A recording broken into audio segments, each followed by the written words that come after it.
skirt that had bright yellow goldfish embroidered all over, and she had paired it with a plain white top and adorable little teal and yellow ballerina flats.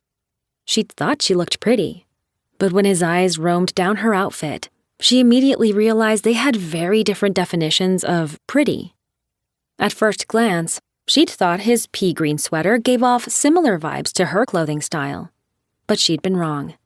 There was nothing whimsical about the man. It had been the week before school was set to begin. He had started at GPA the year before, and due to the high enrollment, they'd needed to add a second kindergarten class. After a series of particularly intense interviews with GPA's board of directors, she'd been hired. Truthfully, she hadn't expected to be hired, since she didn't exactly fit the mold of the stuffy private school. But she'd received the call, and there she was, sharing a wall and a courtyard with Mr. Stuck-up, sweater-wearing Andrew Wexler. He looked her over, head to toe, clearly unappreciative of her mixed-patterned skirt and top, and then he looked around the classroom. "The Miami Dolphins?" he had asked. "Yes, I'm a fan." She smiled, cheerily taking in the orange and aqua decor of the classroom. It had taken her years to curate all her perfect classroom decor in that specific color pattern. She had a few smiling dolphins on the walls, the ABC banner was aqua and orange, and the pièce de résistance was her signed Dan Marino jersey. She should have hung it up in her home, but she'd been temporarily living with her mother, who wouldn't allow anything of her ex-husband, Valerie's father, in her house. So until Valerie found a better housing situation, despite the ridiculous Miami housing prices, she had nowhere else to display her most prized possession. "You know that they haven't won a single thing since before you were born, right?" "This is their year," she'd said, smiling. He'd guffawed, turned, and left the room. And that's how it had been since they'd met. Except she had never again been as nice and as forthcoming. 4 years later, she still had the classroom decorated in orange and aqua, but it was definitely busier now that her knick-knack collection had grown.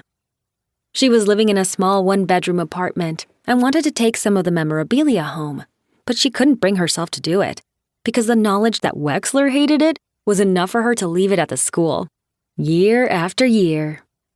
Valerie knew it was petty, but that vein that ticked when he walked into her classroom, ready to blow, fueled her days.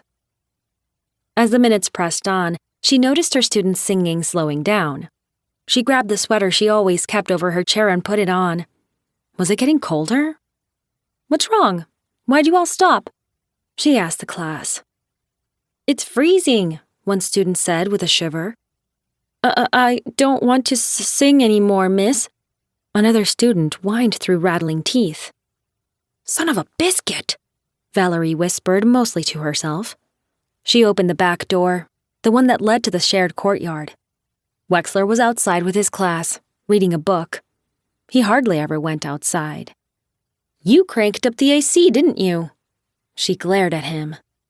They not only shared a wall, they shared an AC, and the thermostat happened to be in his room. "I don't know what you're talking about, Marquez," he said with a smirk, then turned his attention back to his exceptionally well-behaved class. Two could play at this game. "Hey, class," she said, sticking her head back into the frozen tundra.